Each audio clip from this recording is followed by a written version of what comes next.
స్తోత్రం యేసయ్యా, నీ బంగారు పాదం చెల్లించుకుంటున్నాం తండ్రి. గ్లోబల్ పీస్ ప్రేయర్ మినిస్ట్రీలో ఈ అవకాశం మీరు ఇచ్చినందుకై నీకే వందనా చెల్లించుకుంటున్నాం తండ్రి. పరిశుద్ధాత్మ దేవ, నీ బంగారు పాదం చెల్లించుకుంటున్నాం తండ్రి.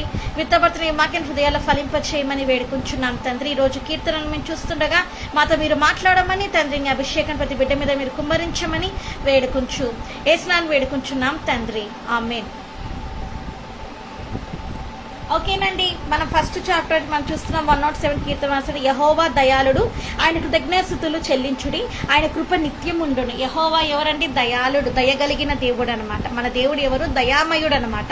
యేసయ్య ఎవరండి? దయామయుడు అనమాట. సో ఆ దయామయుడైన దేవుడు నీ హృదయంలోకి రావాలి, ఈరోజు నీ అంతరంగంలోనికి రావాలి. నువ్వు పరిశుద్ధాత్మ దేవుడు, నా దయగలిగిన దేవుని ఈరోజు నీవు నీ జీవితంలోకి ఇన్వైట్ చేస్తే ఏమవుతుంది అని అంటేనండి, నీ జీవితం అనేది చేంజ్ అయిపోతుంది అనమాట.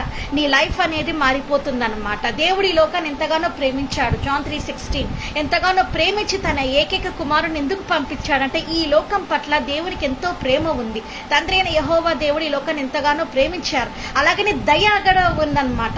నా బిడ్డలు నశించిపోతున్నారు, సాతాను బంధకాలలో ఉన్నారు, ఎలాగైనా వారిని విడిపించాలి, ఎలాగైనా వారిని రక్షించాలి అని చెప్పేసి మరి తండ్రి అయిన యెహోవా దేవుడు తన ఏకైక కుమారుడైన యేసుక్రీస్తుని ఈ లోకానికి పంపించి ఉన్నారు. హల్లెలూయా. సో దయాళుడు అనమాట మన దేవుడు, దయగలిగిన దేవుడు అనమాట. సో మన జీవితంలో ఈరోజు మన జీవితంలో మనం ఉండాల్సింది ఎలాంటి విధంగా అంటే ఇతరుల పట్ల దయ కలిగిన హృదయంతో ఉండాలి. దయగలిగిన మాటలు మాట్లాడే, క్రూరమైన భయంకరమైన కఠినమైన మాటలు వద్దు, భయంకరమైన క్రూరమైన చండాలమైన మాటలు వద్దు. ఓన్లీ దయగలిగిన మాటలు, దయగలిగిన చూపులు, దయగలిగిన ఆలోచనలు కలిగి ఉండాలండి. ఎందుకంటే క్రీస్తు బిడ్డలు దయని ధరించుకోవాలండి. అంతేకాని అన్ఫర్గివ్నెస్ హార్ట్తో, అంటే క్షమించలేని హృదయముతో, దయలేని హృదయంతో ఉండి ఎంత పెద్ద వర్షిప్ లీడర్ చేసినా, లేకపోతే ఎంత పెద్ద వర్షిప్పర్ అయినా, ఎంత పెద్ద ఏంటంటే ప్రీచర్స్ అయినా కూడా వేస్టేనండి. ఎందుకంటే యేసయ్య దయామయుడు. ఆ దయామయుడు నీ హృదయంలో ఉండాలి కదా. ఈరోజు నువ్వు తెలుసుకోవాలి, ఆ దయామయుడు నీ హృదయంలో ఉన్నప్పుడు నీ సంఘటనలోనే దూరం అయిపోతాయి, నీ పరిస్థితులన్నీ కూడా మారిపోతాయని ఈరోజు మీరు తెలుసుకోవాలండి. ఎల్లవేళల కృతజ్ఞతాస్తుతులు చెల్లించాలి. హల్లెలూయా, హల్లెలూయా, హల్లెలూయా అంటుండాలి. దయామయుడ నా జీవితంలోనికి రండి, దయామయుడ నా ఇంటిలోని రండి అని, దయామయుడని నిత్యము కూడా మన చేతులు ఎందుకు ఇచ్చాడు యేసయ్య అంటే చప్పట్లు కొట్టడా కృతజ్ఞతాస్తుతులు చెల్లించాలి. ఎందుకంటే యెహోవా దయాళుడు కాబట్టి. ఎప్పుడు కోపించే దేవుడు కాదు మన దేవుడు. ఎప్పుడు కూడా దుష్టరక్షణ శిక్షరక్షణ చేసేటోడు కాదు మన దేవుడు. ప్రేమించే దేవుడు, దుష్టుల కోసం ప్రాణం పెట్టిన దేవుడు. అది కూడా తెలుసుకో. దుష్టుల కోసం యేసయ్య ప్రాణం పెట్టాడు. మరి ఏంటంటే వ్యభిచారుల కోసం యేసయ్య ప్రాణం పెట్టాడు, మాంత్రికుల కోసం యేసయ్య ప్రాణం పెట్టాడు, మరి అన్యుల కోసం యేసయ్య ప్రాణం పెట్టాడు, ఈ ప్రపంచ మానవాళి కోసం యేసయ్య ప్రాణం పెట్టాడు. ఎస్. సో కాబట్టి ఆ ప్రేమామయుడిని ఈ రోజు నీ హృదయంలోనికి నీవు చేర్చుకోవాలి. అప్పుడు ఏమవుతుంది అని అంటే నీ జీవితము ఏమవుతుందండి, ఫుల్ఫిల్నెస్ అవుతుందన్నమాట. అంతేగాని పిచ్చి పిచ్చి స్టేటస్లు పెట్టి నా జీవితం పతనం అయిపోయింది, నా జీవితం బాగులేదు, నా జీవితం నాశనం అయిపోయింది అని చాలా ఘోరంగా కొంతమంది స్టేటస్లు పెడుతున్నారు. నాకేం అర్థం కావట్లేదు. క్రీస్తుని కలిగి ఉన్న వాళ్ళు అలాంటి నేచర్తో ఉండకూడదు. బాప్తిసం తీసుకున్నప్పుడు మనం క్రీస్తుని ధరిస్తున్నాం. బాప్తిసం తీసుకున్నప్పుడు పరిశుద్ధాత్మ దేవుడు మనలో కార్యం జరిగించాలి అంటే మనం లోక సంబంధంగా ఉంటే ఏమవుతుందంటే వాడు వచ్చి వెళ్తాడు. ఎవడాడు? సాతాన్. వాడు వచ్చి వెళ్తాడు. వాడు నీకు కఠినమైన హృదయాన్ని, క్రూరమైన స్వభావాన్ని, అంటే నీ భార్యని ఏం క్షమిస్తావులే, నీ భర్తని ఏం క్షమిస్తావులే, మీ అత్తని ఏం క్షమిస్తావులే, మీ మామని ఏం క్షమిస్తావులే, లేకపోతే నీ ఇరుగు పొరుగుని ఏం క్షమిస్తావులే, లేదా నీ సేవకుని ఏం క్షమిస్తావులే అని వాడు వచ్చి రకరకాలుగా చెప్తుంటాడు. వాళ్ళపైన ఏం దయ చూపిస్తావులే, వాళ్ళని చంపేసేయి, వాళ్ళని పొడిచేయి, వాళ్ళని రేప్ చేసేసాయి, వాళ్ళని అవి చేసేసాయి. ఈ రేప్స్ అని ఎందుకు జరుగుతున్నాయి? మానభంగాలన్నీ ఇట్లా దయలేకనే ఇట్లాంటివన్నీ చేపించేసి మనిషిని ఏం చేస్తున్నాడు అంటే చిత్రవతకు గురి చేసి, మెంటల్ టార్చర్ చేసి చివరికి వాడితో పాటు తీసుకొని వెళ్ళిపోతున్నాడు. ఎక్కడ తీసుకెళ్తున్నాడండి? నరకాగ్నిలోకి తీసుకొని వెళ్ళిపోతాడు. నువ్వు తెలుసుకోవాలి. సో ఈ రోజు నీ జీవితంలో దయామయుడైన యేసయ్య నీలోనికి రావాలి. ఈరోజు నా టాపిక్ ఏంటంటే దయాళుడు. నా టాపిక్ ఏంటంటే దయామయుడైన క్రీస్తు. కాబట్టి ఆ దయామయుడైన క్రీస్తు ఈరోజు నీ జీవితంలోకి వచ్చినప్పుడు నీ జీవితం అద్భుత రీతిగా మారిపోతుందండి. ఆయన కృప నిత్యం ఉంటుందంట. ఏముంటుందంట? ఆయన కృప నిత్యం ఉంటుంది. కృప అంటే గ్రేస్. అంటే నేను కాదు, గ్రేస్ దాసరి నేను కాదు. యేసయ్య కృప నీ పైన ఉండాలి, నా కృప కాదు.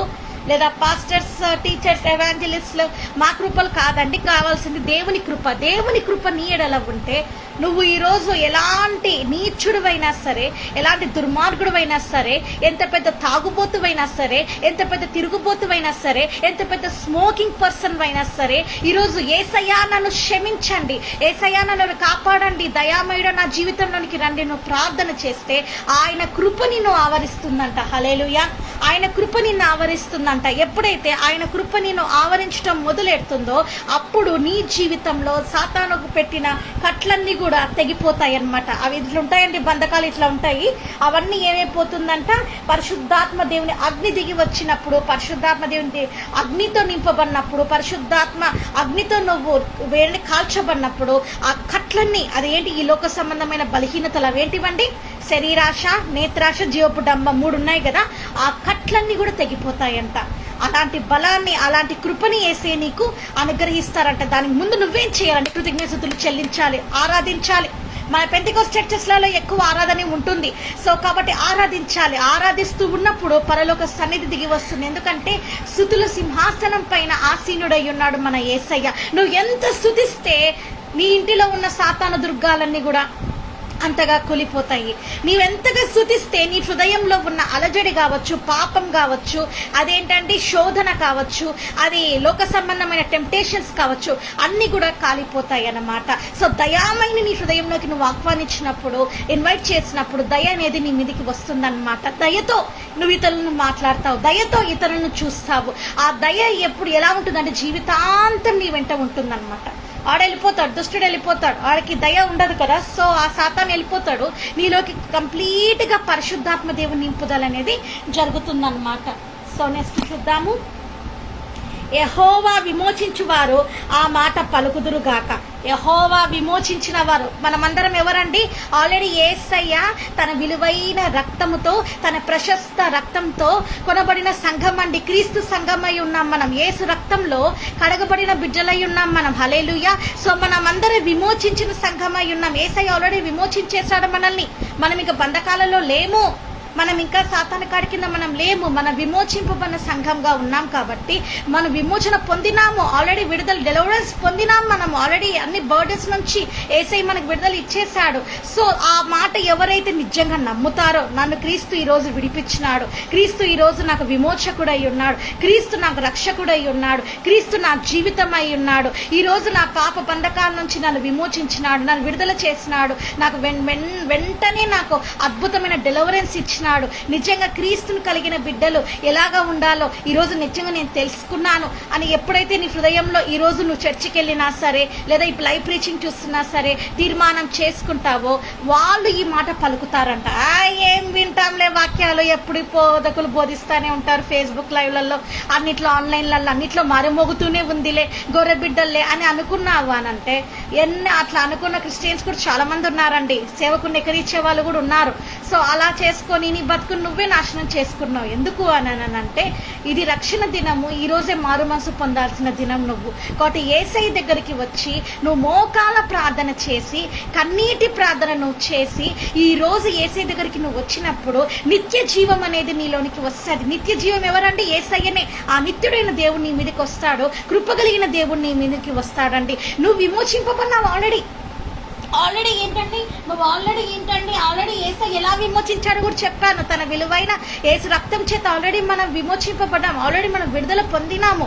కాబట్టి ఇంకా బానిసత్వంలో మనం లేము, పాపపు కాడి కింద మనం లేము, ఇంకా సాతాను కాడి కింద మనం లేము, శాపం కింద మనం లేము, అదేదో మూఢనమ్మకాల కింద మనం లేము, మనము ఏ జాతకాన్ని నమ్మే వ్యక్తులుగా మనం లేము, ఏ లోక సంబంధమైన క్రియల్ని అనుసరించే బిడ్డలుగా మనం లేము. బయట పిల్లి వెళ్తుంటే ఏదో జరిగిపోయింది, నిమ్మకాయ దొక్కుతే ఏదో జరిగిపోయింది, అక్కడ మంత్రికులు ఉన్నారు, ఇక్కడ చేతబళ్ళు ఉన్నాయి, భయపడే విధంగా మనం లేము.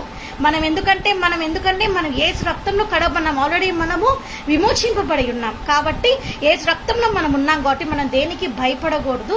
సో దయాళుడైన యేసయ్యని ఈరోజు నీ హృదయంలో చేర్చుకున్నప్పుడు నువ్వు మొదట పలికే మాట ఏంటంటే, యేసయ్యా నాకు విడుదల ఇచ్చినందుకే స్తోత్రం, యేసయ్యా నాకు విమోచన, అయ్యా తండ్రి నా కొరకు ఈ లోకానికి వచ్చి నాకు విడుదలని ఇచ్చి, సంతోషాన్ని ఇచ్చి, అయ్యా తండ్రి ఆరోగ్యాన్ని ఇచ్చి, ఇప్పుడు నా ఇంటిలో నా కుటుంబంలో నువ్వు ఉన్నందుకే స్తోత్రం అని చెప్పే బిడ్డలుగా ఉండాలి. ఎవరైతే చెప్తారో ఆ మాట ఇదిగోని చూడండి. Let the readymade of the lord says so whom he has redeemed from the trouble. యెహోవా విమోచించిన వారు ఆట పలుకుదురుగాక. విరోధుల చేతిలో నుండి ఆయన నిన్ను విమోచించిన వారును. ఎవరండి విరోధుల చేతిలో? విరోధులు అంటే దుష్టుడే, సాతాను కాడ కింద నుంచి ఎవరైతే ఏదండి దేవుడు ఎప్పుడు మనం విమోచించేశాడు. చాలా మంది ఇంకా సాతాను కాడ కిందనే ఉన్నారు. చాలా మంది తెలుసుకోలేకపోతున్నారు. అది చాలా మంది సాతాను కాడ కిందనే ఉన్నారు, సాతానికి బానిసత్వంలోనే ఉన్నారు. ఎలా ఉన్నారు అని చెప్పమంటారు? దయ్యం సినిమాలు చూస్తూ మా హౌస్లో డెవిల్స్ కొన్ని పెట్టేసేసి చూడడం ద్వారా చాలా డిస్టర్బెన్స్ అయిపోయింది. అట్లా దయ్యం సినిమాలు చూస్తూ, దయ్యం గేమ్స్ ఆడుతూ, డెవిల్ గేమ్స్ ఆడుతూ, ఎన్నో ఉన్నాయంట గేమ్స్ అవన్నీ. సో అవన్నీ ఆడుతూ కూడా వాడి కాడి కిందనే ఉన్నారు. అబద్ధాలు చెప్తూ, మోసాలు చేస్తూ, నయవంచన చేస్తూ, దొంగతనం చేస్తూ, వ్యభిచారం చేస్తూ, ఇల్లీగల్ కాంటాక్ట్స్ పెట్టుకొని స్మోకింగ్ చేస్తూ, ఆల్కహాల్ తీసుకుంటూ, డ్రింకింగ్ తీసుకుంటూ, అందరు కూడా చాలా మటుకు మన క్రిస్టియన్స్ 50% 90% సాతాను కాడి కిందనే ఉన్నారు. ఆల్రెడీ యేసయ్య నేను విమోచించేశాడు. యేసయ్య ఆల్రెడీ తన విలువైన రక్తాన్ని నీకోసం కార్చారు. ఆల్రెడీ నీకు విడుదల ఇచ్చేశాడు. Your already delivered.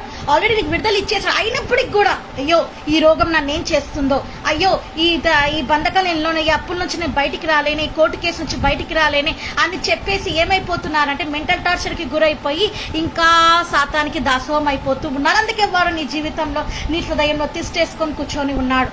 సో వాడు పోవట్లేదు. ఎందుకు పోవట్లేదు, ఎందుకు విడుదల జరగట్లేదు అంటే వాడు నీళ్ళు అలాగనే ఉన్నాడు. ఎందుకంటే నీవు వాడిని ఇన్వైట్ చేసుకున్నావు, నువ్వే ఓపెన్ చేసినావు. నీ ఐస్ ద్వారా వాడిని ఓపెన్ చేసినావు, నీ హార్ట్ ద్వారా వాడిని ఓపెన్ చేసినావు, నీ టంగ్ ద్వారా అంటే నువ్వు చెప్పిన అబద్ధాల ద్వారా, మోసాల ద్వారా, భయంకరమైన బూతుల ద్వారా కూడా నువ్వు వాడిని ఇన్వైట్ చేసినావు. వాడికి అవన్నీ ఇష్టమైన కార్యాలన్నమాట.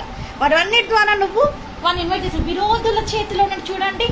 సో ఆ విరోధి నుంచి ఈరోజు నేను తప్పించేది, విరోధుల చేతిలో ఉండే ఆయన నేను విమోచించిన వాడు. ఎవరైతే విరోధుల చేతిలో ఇప్పుడు చిక్కుకున్నావు, సాతాను కాడి కింద నువ్వు ఉన్నావు, అలాగని అప్పుల బాధలో నువ్వు ఉన్నావేమో, భయంకరమైన కోర్టు కేసులలో నువ్వు ఉన్నావేమో, తిండి తినడానికి లేని పరిస్థితుల్లో నువ్వు ఉన్నావేమో, ఇంటి రెంట్ కట్టలేని స్థితిలో నువ్వు ఉన్నావేమో, లేకపోతే జాబ్ లేక నువ్వు ఉన్నావేమో, మ్యారేజ్ కాక నువ్వు ఉన్నావేమో, గర్భఫలం లేక నువ్వు ఉన్నావేమో. అది ఏ సిచ్యువేషన్ కావచ్చు my dear brother and sister. ఈరోజు నువ్వు తెలుసుకోవాలి, ప్రతి ఒక్క విరోధి కాడి నుండి యేసయ్య నీకు విడుదల ఇస్తారు. ఈరోజు నువ్వు నమ్మాలి. నువ్వు నమ్మి పరిశుద్ధాత్మ దేవుని కార్యాన్ని నీ జీవితంలో అంగీకరించినప్పుడు నీ జీవితంలో అద్భుతాలు, ఆశ్చర్యకాలు జరుగుతాయి. అలా నేను నమ్మను, నాకు విడుదల ఎక్కడిస్తాడు యేసయ్య అని నువ్వు అలాగని డౌట్ఫుల్ స్పిరిట్తో ఉంటే మాత్రము కార్యాలు జరగవు. My dear brothers and sisters, ఈరోజు నువ్వు తెలుసుకోవాలి, నీకు విడుదల ఇచ్చినాడు, విమోచన ఇచ్చినాడు నువ్వు గ్రహించాలి.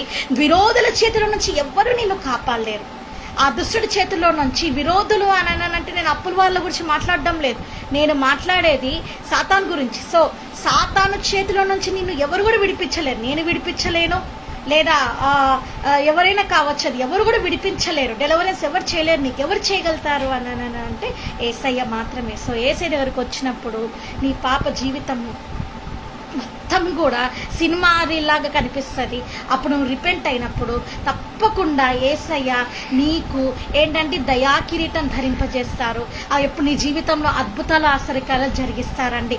సో కాబట్టి ఈరోజు నువ్వు తెలుసుకోవాలి, యెహోవా ఎంత దయాళుడు అని అంటే, ఎంత అద్భుతాలు చేసేటోడు, కనికరపన్నాడండి. He's having the compassionate heart. యేసయ్య కలిగిన హృదయం కనికరం కలిగిన హృదయం అనమాట. కనికరం హృదయంతో ఆ బ్లైండ్ భర్తలోమాయిని, మరి గుడ్డివాడిని బాగు చేశాడు, స్వస్థపరిచాడు, అద్భుతాలు జరిగించాడు, ఆశ్చర్యకార్యాలు చేశాడు. కాబట్టి ఈ లోకంలో ఉన్నప్పుడు ఎన్నో అద్భుతాలు, ఆశ్చర్యకాలు చేశాడు. అలాంటి దేవుని మనం ఆరాధిస్తున్నాం. కాబట్టి మన జీవితంలో కూడా ఈరోజు దయ చాలా ముఖ్యము, అలాగనే కృప చాలా ముఖ్యము.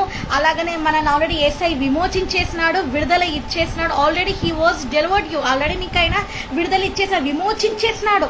శత్రువు కారణం చూడండి, నేను విడుదల ఇచ్చేసాడు. నువ్వు తెలుసుకొని యేసయ్య నన్ను విమోచించినందుకే నీకే స్తోత్రం, యేసయ్య ఈ అప్పుల నుంచి నాకు విమోచించినందుకే నీకే స్తోత్రం, విడుదల ఇచ్చినందుకే, డెలివరెన్స్ అన్నిట్లోంచి ఎప్పుడు నీ నోట్లోంచి ఏం రావాలంటే యేసయ్య నాకు డెలివరెన్స్ ఇచ్చినందుకే నీకే స్తోత్రం, యేసయ్య కండిషన్ నుంచి నాకు డెలివరెన్స్ ఇచ్చినందుకే నీకే స్తోత్రం అనే బిడ్డగా నువ్వు చెప్పడం మొదలు పెట్టినావు అంటే నీ జీవితంలో అద్భుతాలు జరుగుతాయి. మెయిన్ ఏంటంటే ప్రైజింగ్ అండి, స్తుతించాలి. మార్నింగ్ 6 to 7 నేను ప్రేయర్ టవర్కి వెళ్ళి ప్రేయర్లో ఉంటాను. సో కాబట్టి ఆ టైంలో స్తుతించాలి, యేసయ్యను ఆరాధించాలి. బుక్ ఉంటే తీసుకొని 100 స్తుతులను ఉంటుంది. సో అది తీసుకొని ఆరాధించండి. లేదా నీ నోట్లో నుంచి అద్వితీయుడ, ఆలోచనకర్త, బలవంతుడ, రోషం కలిగిన దేవ, సర్వశక్తి నడిపించే ఆత్మ, అగ్ని నేత్రములు గలవాడ, అపరంచి వంటి పాదపద్మములు గలవాడ, అల్ఫో ఒమేగా ఏయాగా స్తుతించడం, కృతజ్ఞాస్తుతులు చెల్లించాలి.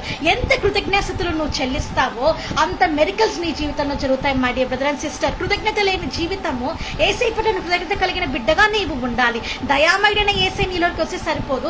ఆ ఏసై పట్ల నువ్వు కృతజ్ఞత కలిగి నీ జీవితం అంతా కూడా ఎల్లవేళలో కూడా ఏసై ఎడల భయభక్తులు కలిగిన బిడ్డగా నీవు ఉన్నప్పుడు అద్భుతాలు ఆశగా జరుగుతాయి.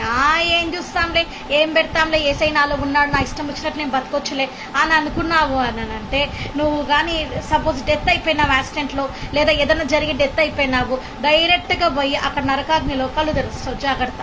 సో కాబట్టి ఈరోజు రిపెంట్ అవ్వండి. సో ప్రార్థన చేసుకొని మనం ముగించుకుందాము. స్తోత్రం యేసయ్యా, నీ బంగారు పాదం వందనా చెల్లించుకుంటున్నాను తండ్రి. యెహోవా దయాళుడు తండ్రి, నీకే స్తోత్రం తండ్రి. నైనా నీ కృప నిత్యం ఉంటుంది తండ్రి, విరోధుల చేతి నుంచి విడిపిస్తుంది తండ్రి. నీకే స్తోత్రం వందనా చెల్లించుకుంటున్నాను తండ్రి.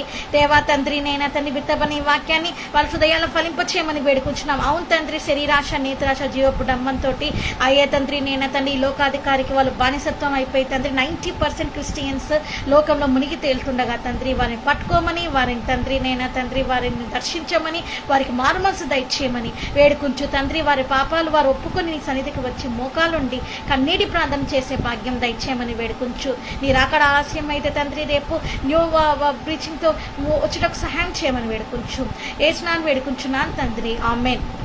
మరి తండ్రి అయిన దేవుని ప్రేమయు, కుమారుడైన యేసుక్రీస్తు కృపయు, పరిశుద్ధాత్మ దేవుని సహవాసం మీకు మీ చుట్టూ కుటుంబాలకు తోడయుండును గాక. ఆమేన్. ప్రైజ్ లార్డ్ అండి. నేను రేపు మళ్ళీ 5 to 5:30 గ్లోబల్ పీస్ ప్రేయర్ మినిస్ట్రీస్లో వస్తాను.